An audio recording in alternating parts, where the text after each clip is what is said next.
Northern Manitoba is home to a region spanning more than 6 million acres, containing countless lakes, each teeming with various fish that have never seen a fly.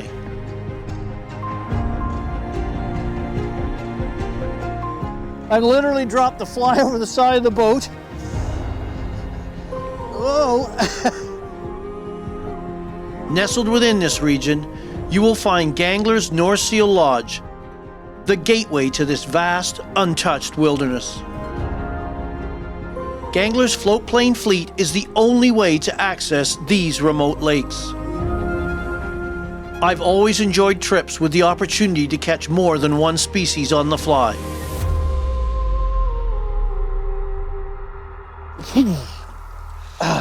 I've been walleye washed. Locations that can offer such an opportunity are both rare and unique. Gangler's North Seal Lodge is one of these places. Home to trophy lake trout, northern pike, walleye, and Arctic grayling. Catching all 4 species is referred to as the Canadian Grand Slam. Join me as I explore just a sliver of this untouched territory and attempt to secure myself the Gangler's Canadian Grand Slam by catching all 4 species on the fly. This is why you come to Manitoba.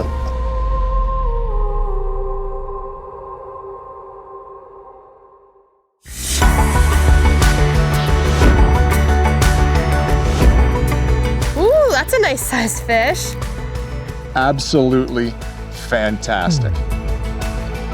Nice. Oh my goodness, that's the kind of fish they make stickers out of.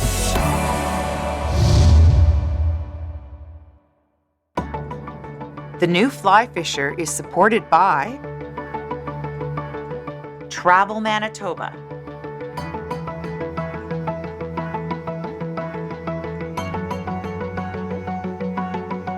Scientific Anglers, Trout Unlimited, WeatherTech Canada,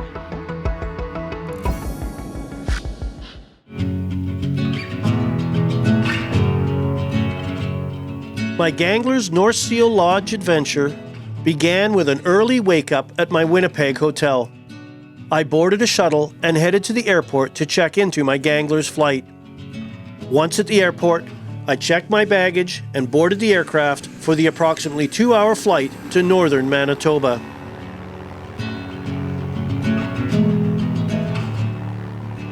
Upon arrival on the lodge's large, well-maintained gravel runway, our luggage was removed from the aircraft and delivered to the lodge. Although an ATV shuttle was available, I decided to stretch my legs and walked a short distance from the airstrip to the lodge. Within a few minutes, I had arrived at the main lodge.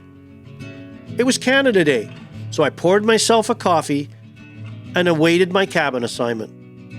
A constant parade of float planes shuffled guests to their nearby outpost camps. Many guests take advantage of the outpost camps located on several satellite lakes.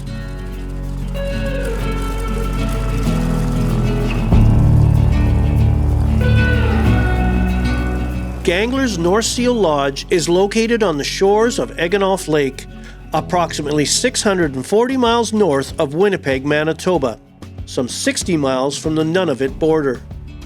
The main lodge serves as a stepping stone to the incredible number of lakes the lodge has exclusive floatplane access to. Gangler's offers 5-star accommodation at their main lodge. The lodge features a full-service bar, lounge area, games area, and a large outside deck to absorb the complete Gangler's experience. What was the appeal of coming up to northern Manitoba and coming so far north? The appeal to us was that whatever we do, we want to be the best. We want to be the absolute best at what we do and offer the best. I mean, we have trophy fishing for all 4 species here. The North Seal River fishery is truly unique. what makes this special about the 4 species? It's in that little thin range that goes across Canada where you have all 4 species available. And here you have all the habitat. You have habitat for, of course, pike, natural pike habitat. You have walleye. We're the furthest north edge for walleye, but lake trout, incredible lake trout, and then of course Arctic grayling. So it's got a mix of habitat that's very rare to find, where it's all thrown in together into the same place. And as for trophies, you know, we catch thousands of trophies every year. My guests don't even write them down. It's just something they do. And the quality fish, the fish that I would call, like with pike fishing, 35 to 39, 40 inches. I mean, we can't even keep track of those. And a fishing lodge is about atmosphere. It's about personal service. It's about being taken care of. So we've kept the lodges small. The main lodge is the 5-star with the chef on site and fully guided, all the accoutrements, I guess you'd say. The main lodge holds up to 26 people, 9 cabins. The outpost camps range anywhere from 4 to 10 people per camp, depending on the size of the lake, size of the camp.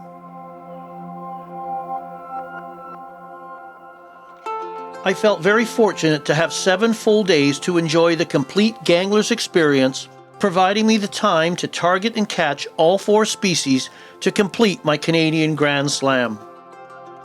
I headed out to fish Eganoff Lake, where Gangler's Lodge is located, for some initial exploration and to see if my Grand Slam goal was realistic.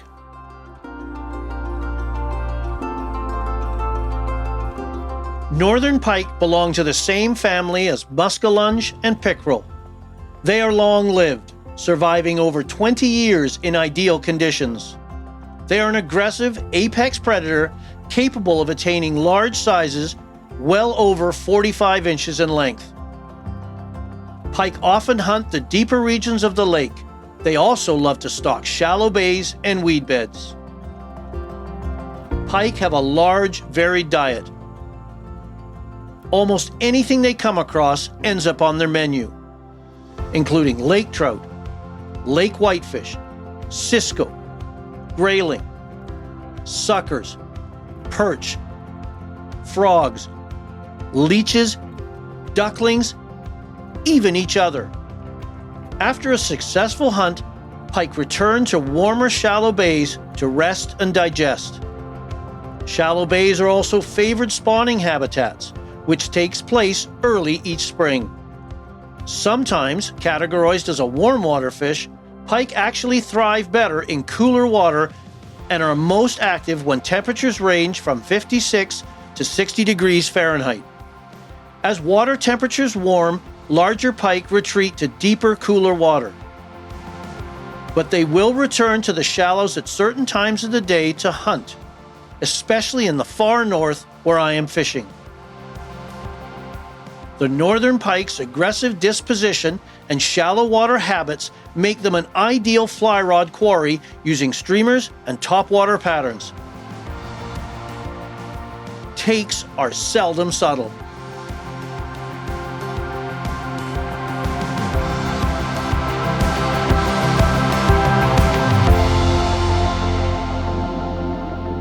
Oh yeah, there we go. I thought I saw a swirl. George took us out for hunting some pike. That looks like a nice fish. On the Whistler, one of my favorite pike flies.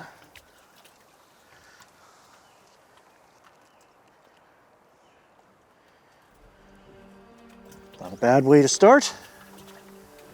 Got a little bite mark on him, some love marks.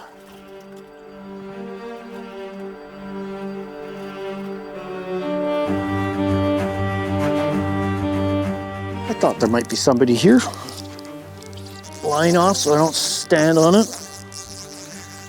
Fishing wire leaders.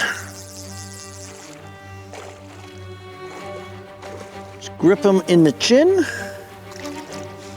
Watching for his chompers. And this one is right on the side of the mouth. Nice little Eganoff pike.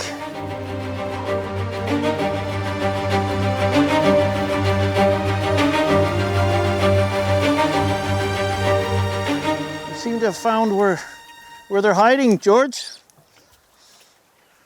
Good old red and white Whistler. Who says pike don't fight? Oh yeah, that's a bigger fish. I was able to catch several pike, including one large fish. On the white whistler. Just casting it amongst the rocks, shallow water. Got a couple of small ones, and then this big, healthy girl showed up. Let's put her back. My plan was seemingly off to a great start, as I already had one species checked off my list. However, Mother Nature had other plans.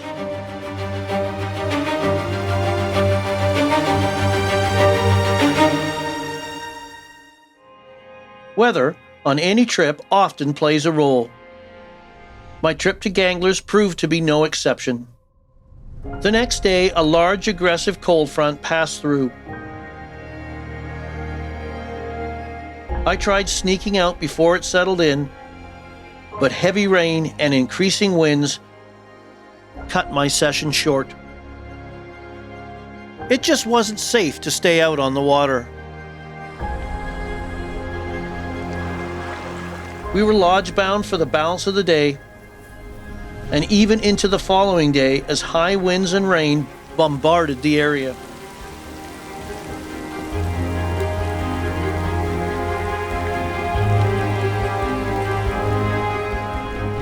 As is typical on lakes after a cold front, the day following always seems promising, with clear skies and a persistent wind. We decided on a flyout, hoping to knock walleye off my list.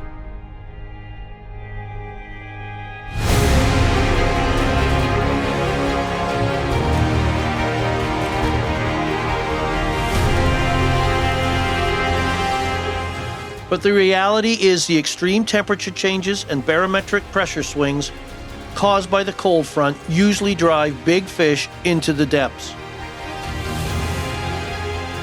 We've got what appears to be a beautiful day here, but we had some really nasty weather. Very aggressive front passed through yesterday. Lots of wind and rain kept us shorebound. But we're fishing post-cold front conditions.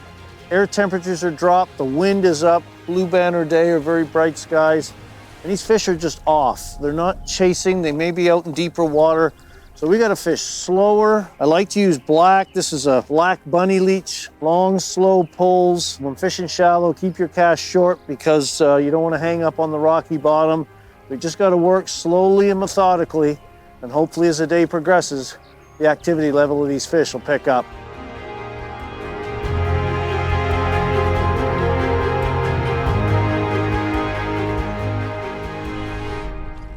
Oh, there we go. A little guy on the bunny leech. Bring this one in. The rod down safely. There we go. We need to find some of his bigger brothers and sisters.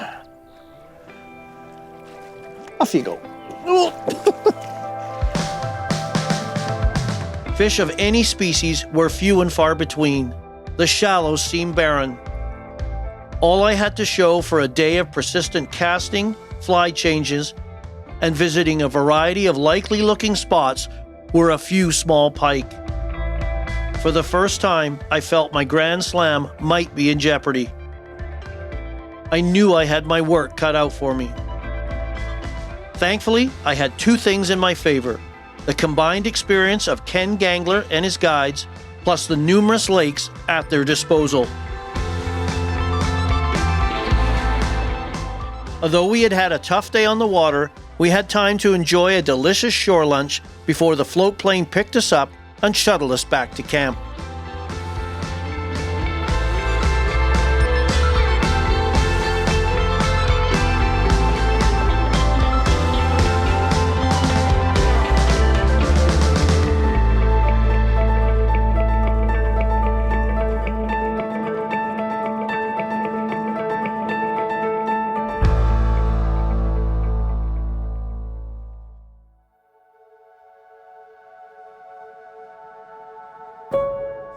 Lake trout are the largest member of the char family, capable of attaining massive sizes. The current world record sits at over 70 pounds. They are voracious predators, dining on a wide range of prey, including lake whitefish, cisco, pike, even their younger siblings. Smaller lake trout also rely on aquatic insects and invertebrates to complete their diet. Like all char species, lake trout prefer cool, oxygenated water. Their preference for a deep water existence is one of the reasons lake trout can be challenging to catch on the fly. Don't let this concern you. Fly fishers can use specialized presentation techniques to successfully target and catch lake trout in water 40 feet or more. During the early spring, when water temperatures are still cool, lake trout cruise the shallows, bringing them well into range of the fly fisher. Lake trout also gather again in the fall along shallow rocky areas to spawn, bringing them well within the fly fisher's presentation window.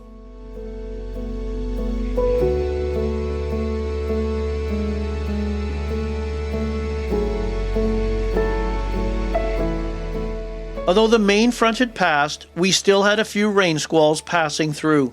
I wondered if this might further impact our fishing.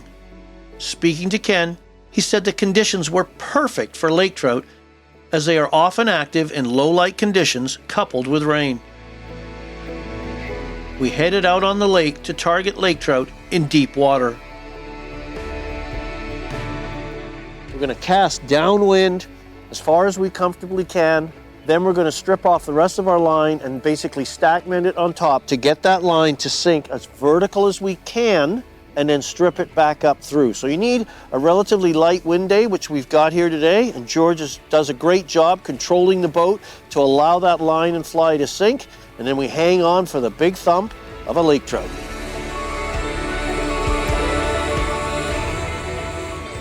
There she goes. Whoops. Fish on. That didn't take long at all. George's doing a great job allowing me to get my line down. We're marking them in about 40 feet or so. So we're getting that fly down. Such fun on the fly rod. George has got the net handy. Thank you, George. Well, let's have a look at this. About 5 pounds, 4 or 5 pounds. Got that chartreuse and white half and half right in the scissors of the jaw. Beautiful fish, aggressive, every bit as aggressive as a northern pike.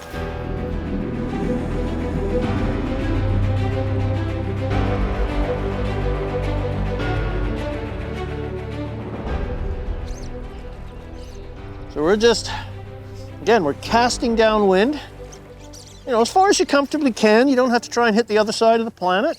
And then you take the slack and stack mend that on top, and then the combination of the drift of the boat and George just controlling the drift so I can get as vertical a presentation as I can, and then I just start, aggressive 2 to 4 inch strips with pauses, just get that fly to move. Those dumbbell eyes are gonna pitch and undulate, and then they just thump it.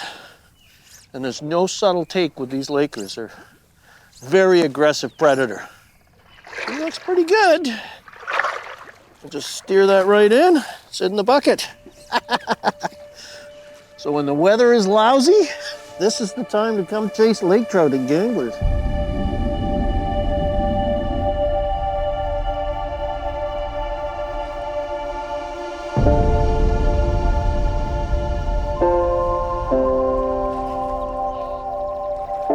You don't have to cast far.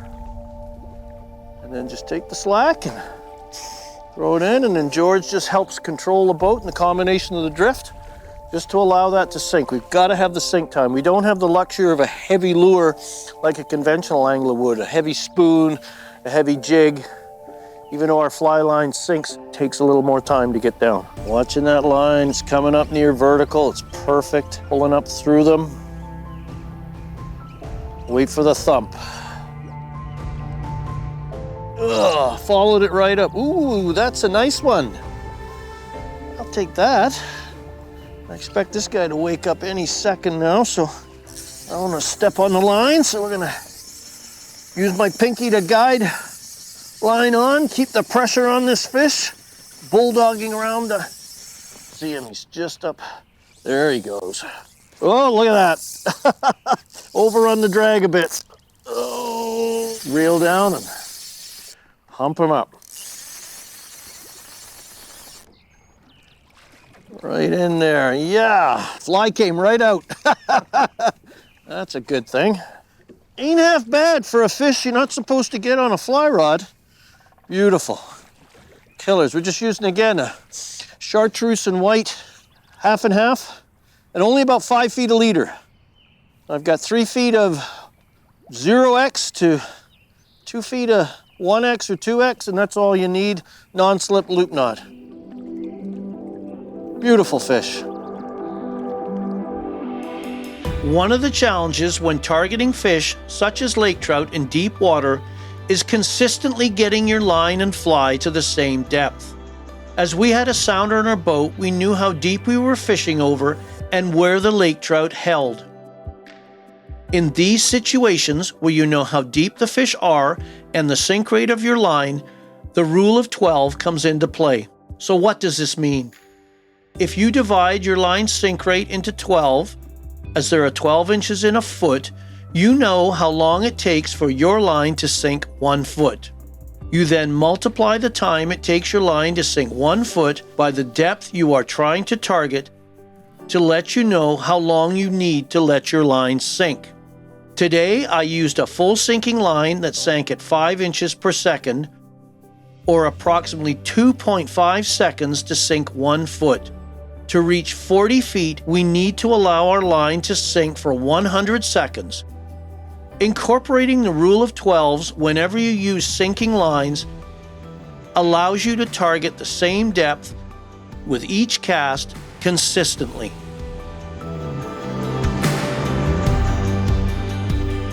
Oh, look at what we got. Using a 10 weight. Because there's some big lake trout in these lakes. This is just a, now it's just a tug of war. Look at that. Lake trout on the fly. Because he bumped it before. Bumped it twice before, and I didn't expect it quite that fast.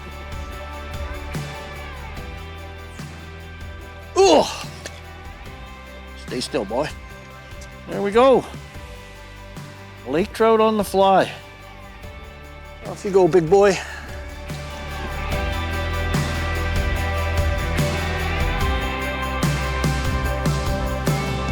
When prospecting deep water greater than 30 feet for lake trout or other species, getting your line and fly deep can be challenging. The drifting boat impacts your ability to get the fly line and fly down to the fish. In shallower water, you can anchor to allow time for your line and fly to sink. However, in deep water, it is often unwise or impractical to anchor. When the winds are light, you can get your fly line down 60 feet or more. Begin by stripping off the necessary length of line to reach the targeted depth. Using a couple of false casts in conjunction with a double haul, make a comfortable cast downwind. You do not need to cast all of the fly line. Once the line and fly land and begins to sink, stack mend the remainder of the line you have stripped off onto the line you have cast using a series of roll casts. During this portion of the presentation, adjust the boat's drift to allow the fly line to sink vertically without tension. Do not allow the fly line to drift past you, as this adds tension, which sweeps your line and fly up and away from the zone you wish to target. Allow the line to sink until it is vertical or near vertical before starting your retrieve. Use a brisk 6 to 12 inch strip pause retrieve to pull your fly through the water. Be prepared for an aggressive take at any time during the retrieve. As the fly comes near the surface, allow it to hang for a few seconds before casting again. Lake trout will often follow the fly to the surface before taking it.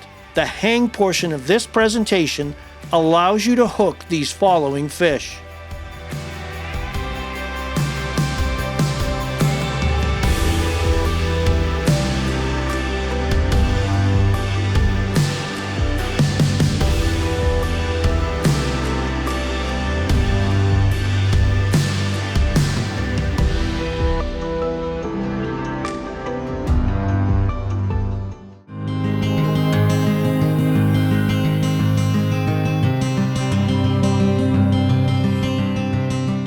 I had initially planned to have one day to target walleye, followed by another day to focus on grayling.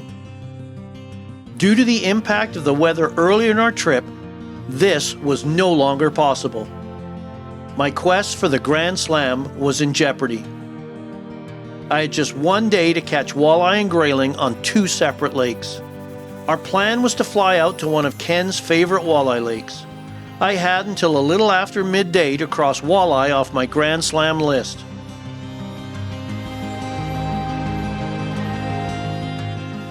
Not many anglers consider walleye an ideal fly rod fish. These members of the perch family are aggressive predators ideally suited for feeding in low light conditions. In ideal circumstances, walleye live long lives, up to 20 years, allowing them to attain giant sizes over 10 pounds. Walleye have a varied diet, feeding primarily on other fish such as perch, shiners, and minnows, along with other food sources such as leeches, crayfish, and aquatic invertebrates. Food sources fly fishers can easily imitate. Walleye occupy a wide range of habitat depending on water conditions and time of the year. Like trout, walleye are structure-orientated. Drop-offs, points, weed beds, inflow and outflow streams are ideal locations to find walleye. During the early spring, soon after spawning, walleye feed aggressively in the shallows as they rebuild their strength and stamina.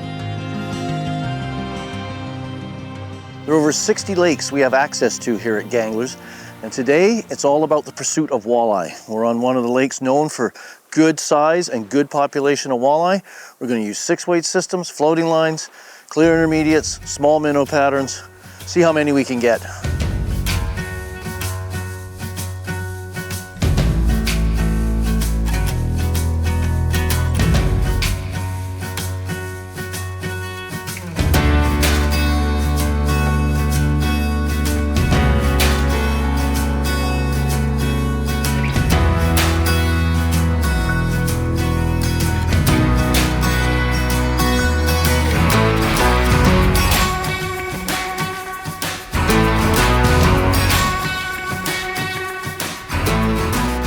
That's a fish.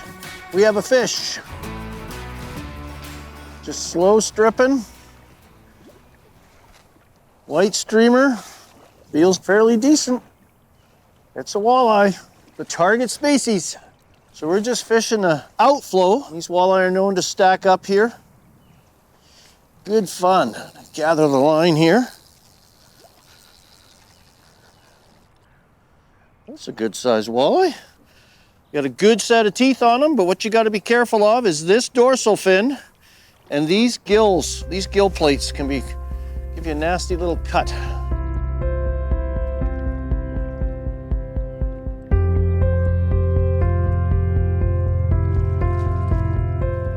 So that species is officially crossed off the list.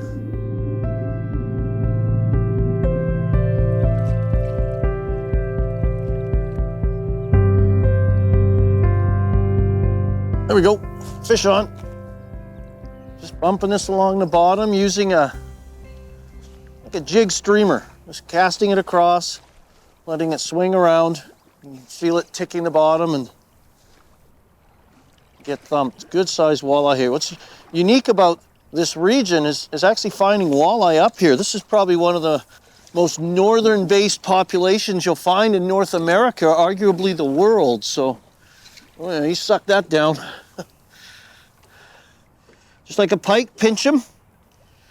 And I'm gonna grab my hemostats because they have a set of teeth. They don't not as aggressive as worry about it necessarily like a pike, but neat skin, feels like 60, 80 grit sandpaper.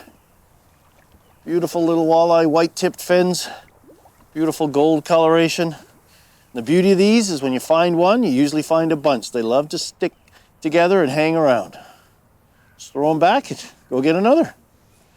So our setup is pretty simple. using a 6 weight. This is actually a 10-footer. I love my long rods for lake fishing.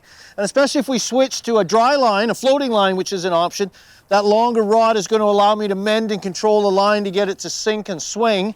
I'm using just a clear intermediate line that sinks at about 2 inches per second just to get it down. Short 7-foot leader, nothing fancy. To a short tippet section, maybe only about 6 inches now of fluorocarbon.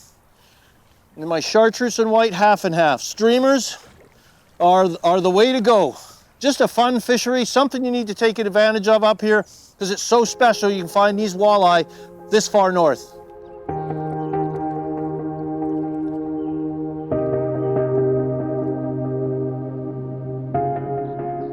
Walleye liked it. Kind of got a little tap and then it got a little heavier. They're fun to catch on a fly. Look at that, beautiful. I'm gonna do that again.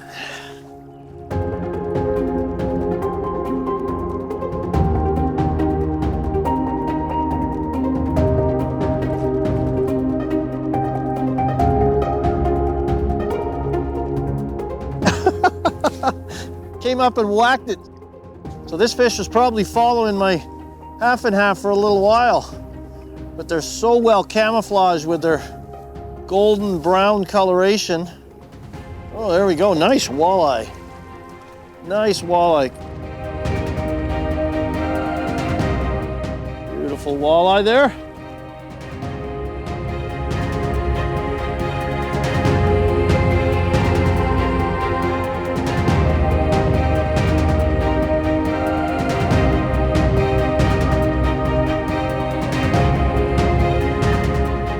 At the end of every retrieve here, I'm just letting it sit and hang and sort of jig up and down. These walleyes are coming up off the bottom and nailing it. So don't be in a hurry to recast.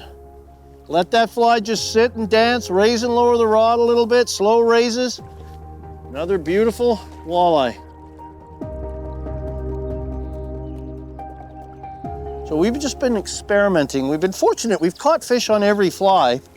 But I just think, George says we're in anywhere from 5 to 8 feet of water. I want to make sure we're getting down. And also with my discussion with George, again, always listen to your guide. So he suggested something big. He likes white and chartreuse, so I put on a fly that I've been doing very well with for lake trout here. These walleye are not shy about eating. They need to get big. They've got to survive in a pretty rough and tumble world with huge northern pike. And sorry to interrupt, but I was just letting that fly hang at the end of my retrieve, and the walleye came up and whacked it. So the most popular method for conventional anglers here are jigs and spoons and spinners, and they'll eat flies too. And in many instances, they have never seen some of the weird creations we come up with. But this is actually a very nice walleye that's eaten my chartreuse and white half and half again. This is one of the larger ones we've caught. Ooh, this is arguably the nicest one of the morning so far. That's a pretty nice looking walleye. So we've got outflow here. We got current, so I'm quartering, like swinging flies you would on any river. And they seem to be concentrated down here. So this allows me to sink, and then I'm just retrieving it, jigging it. Sometimes I'll add a little strip action with the rod just to animate the fly. Sometimes it's a thump, sometimes it's just a tightening, and sometimes it's a tick tick and then a thump as they suck it in.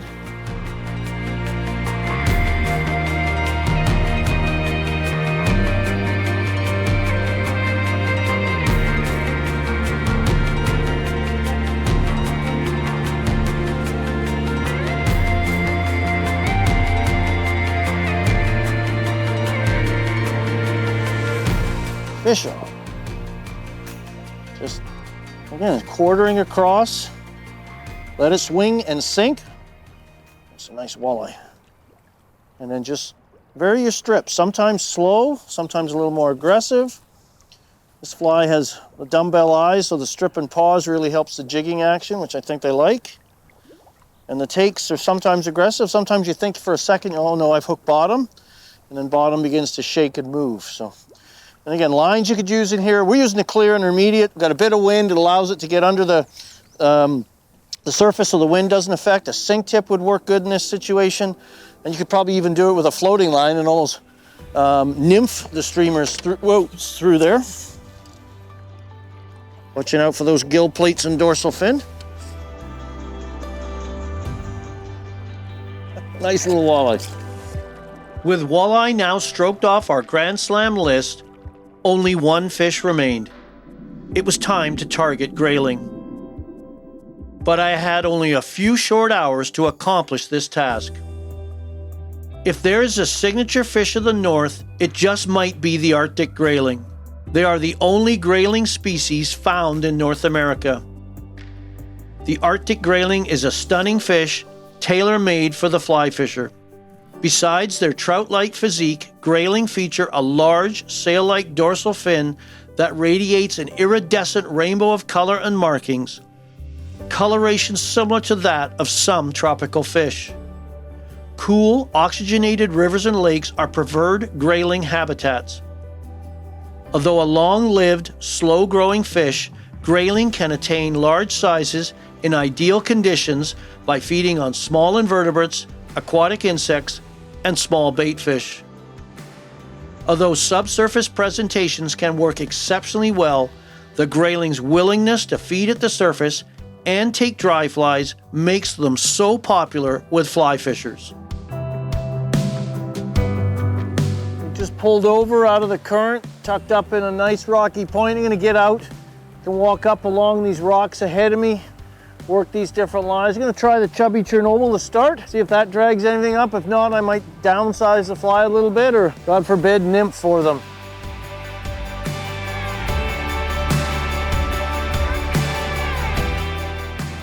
There we go, little guy. Find a place to bring him in. I want to bring the grayling to me. I want to go to him.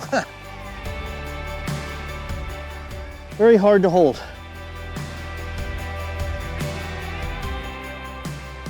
Grayling are officially off the list. Blow off the chubby Chernobyl. Right out there again.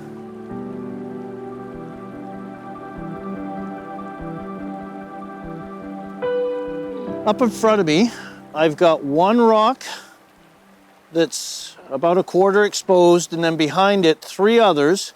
Each of these is forming little current tongues. So I'm just gonna try and work the inside seam where the fast and the slow water meet. If I were a grayling, that's where I'd be sitting. Get some relief from the current, but the ability to zip out and grab some food that pops out. We've seen some caddis floating around, but so far, small chubby Chernobyl works. I can see it, it drifts and floats well. Let's see if this all comes together. Keep your cast short, more accuracy. Downstream men, because I'm in slower water, and there we go, as predicted. Right on the seam. Another beautiful grayling. There we go. Oh, look at the big beautiful dorsal fin on this. This is a big fish. Hard to handle, and they're kind of delicate. Oh, he broke off. Snapped it off. But he's away safely. That was a nice big grayling, right where it was supposed to be.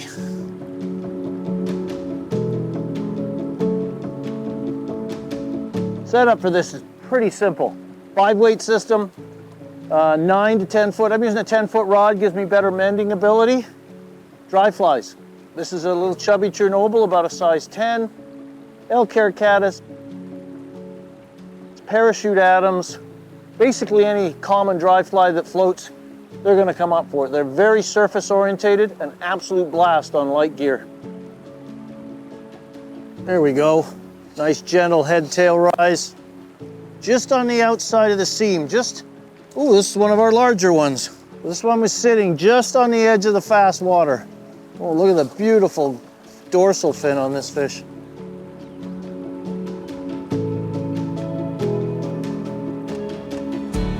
They're so delicate. Look at the colors on this, the fins, the dorsal fin.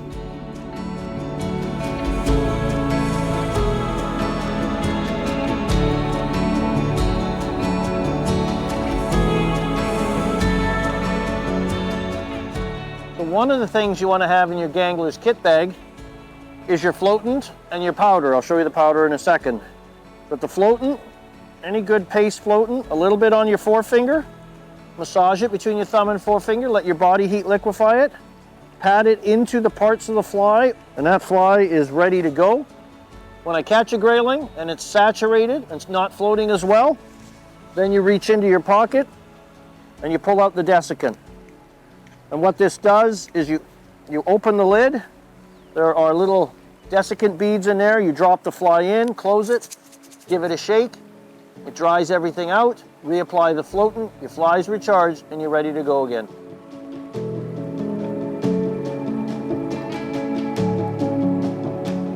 There he is, as predicted. Took the chubby on the dry. Probably the only way you're supposed to catch grayling. Beautiful fish. See that fly on the outside of his cheek? I just want to find a relatively quiet spot. These quite delicate. Don't want to step on my line. They're so slippery. Look at that. Off he goes.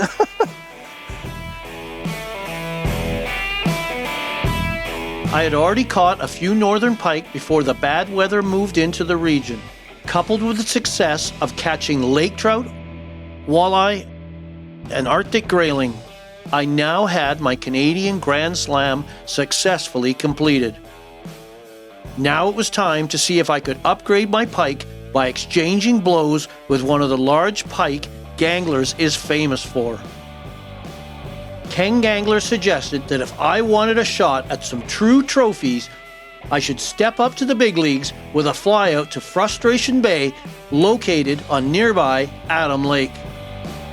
Adam Lake's Frustration Bay is a challenging, clear water destination, home to numerous large pike, mostly sight fishing, if conditions are right. Today I'm standing on the shores of one of the most beautiful places we visited this week on our trip to Ganglers. It's a lake home to a place affectionately called, and probably more ominously called, Frustration Bay. There are huge trophy pike apparently that lurk in this bay, well within reach, well within eyesight, that just love to snub your flies. Hopefully we spend more time catching than we do watching.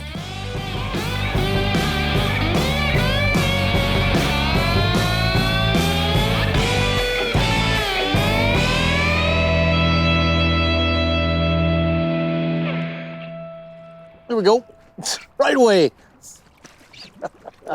First cast, that fly hadn't even, I don't think I'd even stripped it. George saw one. I said, should I make a cast? He says, yeah, I think so.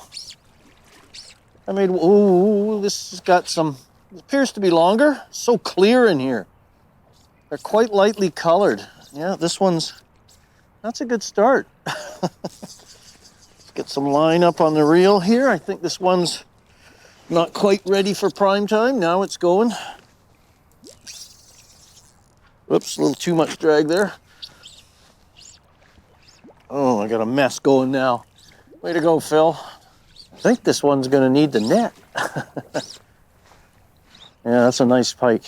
Right underneath the boat. Big fish, big fish. Full of energy. Look at the size of this thing. Real mess on my reel here. That'll teach me for playing with the drag and spinning it the wrong way. Buck fever. Beautiful fish. Big. Swing that to the net, George. Yep.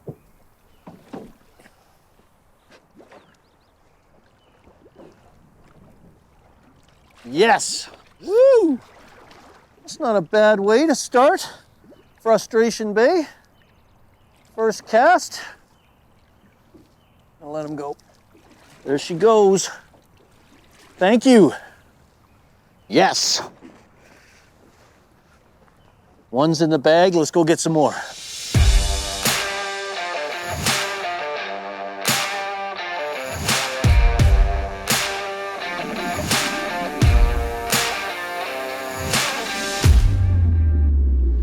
Just plowed it. So we're using 8-weight setup today. Oh, that's a big fish. That's a big fish. But if you come to Ganglers, A 9 is probably a good all-around setup.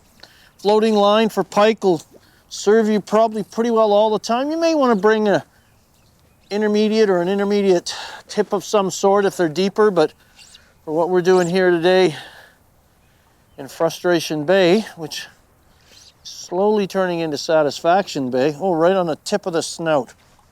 So George recommended black, nice neutral color. Maybe on a brighter day something flashy, but this seems to be working. Thank you, George. I think the fly almost fell out. Barbless hooks. Just using a standard black bunny leech. Long tail just seductively dances. Good pike color. How's that? Come to Frustration Bay. Come to Ganglers. Look at that.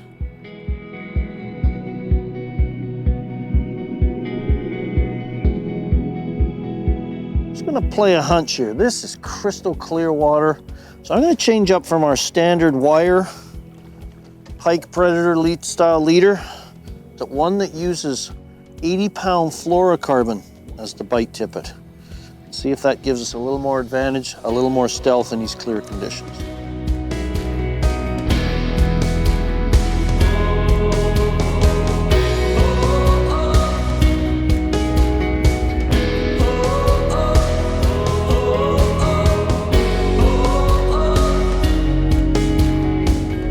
There we go, in the pencil grass. Sitting in, wind's pushing in. Probably pushing some of those suckers we've seen. How big he is yet. Oh, it is a fish. For a second, I thought it was a stick. But it's got all the pencil grass. Grass is. Yeah. Looks good size, but yeah, for a second, I thought he was a stick. Ooh. It's got some power. Making this 8-weight of mine work. That's a nice looking pike. Oh. Hey, flies out. So pike are a little different than trout. You can't really grip them by the tail. I've got them just underneath the chin here. Do not want to put your fingers anywhere near the gills because they're sharp and you'll cut yourself to pieces. And then we want to support him kind of between his anal fin and his middle set of pelvic fins, I guess. And they'll stay nice and calm there for you. You don't want to bend them unnecessarily. Got total control of him. Now we can just lean him over the side like so. Whoa, and there he goes. So again, a little different art to handling these things. I'm actually getting them under the chin. I'm nowhere near the gills.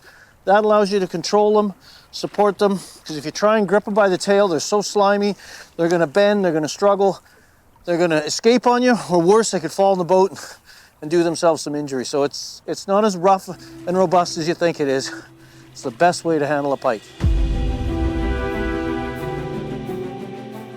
Although we tried surface patterns such as poppers, pike seem reluctant to venture up to eat them. Thankfully, they would chase large streamers. Our best performing patterns were a black bunny leech, red and white whistler, a chartreuse and white half and half, and the whistling time bunny, a creation my cameraman Daniel came up with.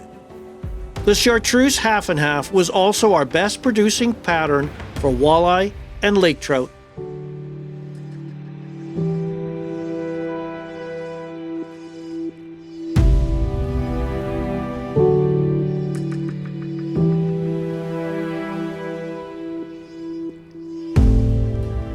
There we go. That was soft. Holy. Okay. It just felt like some under, it was just under tension. There was no, what I would call your aggressive, typical, now this is woken up, your typical aggressive pike strike. It was quite soft. It was almost like a now what's it doing? Oh, no, you don't. Get out of that. Another decent 30+ inch. Again, they're very soft takes today. Outside of the mouth, slow retrieves, a lot of fish on the paws and the drop. Let me get the fly line out of my feet here. Large arbor helps gather that line, but keep that fish under control. On the outside of the mouth, just like you said, George, when they're not in that happy state. So we'll put that in the net.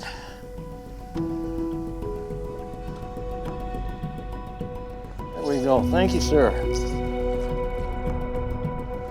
Right out. Right on the side of the face. I'm gonna reach in, grip her by the chin. There you go. Nice, healthy pike.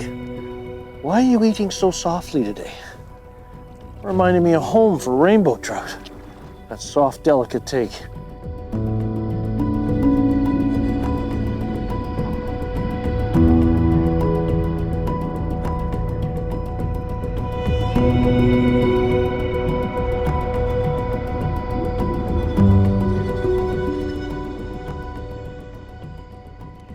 Don't know if he's that big.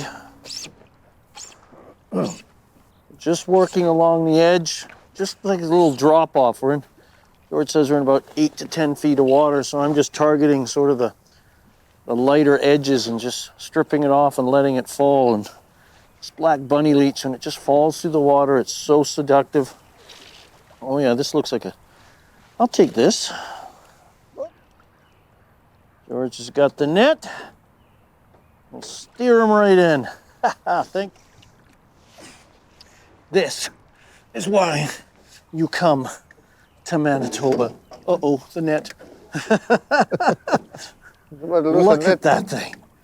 That is a beautiful fish and a beautiful way to end an unbelievable trip up here in northern Manitoba at Gangler's Lodge. Let's get this big girl back in. Oh, what a fish, what an experience, what a trip.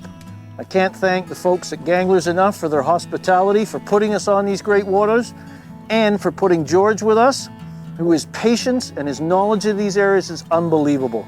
We couldn't have done it without either of them. We got to chase northern pike, lake trout, walleye, grayling. Beautiful experience.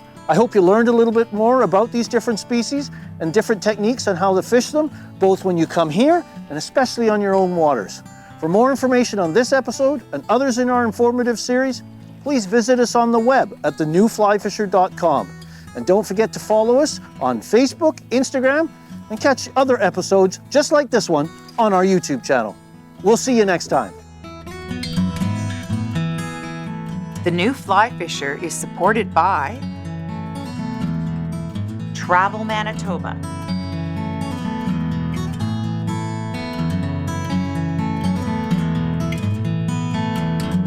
Scientific Anglers, Trout Unlimited, WeatherTech Canada,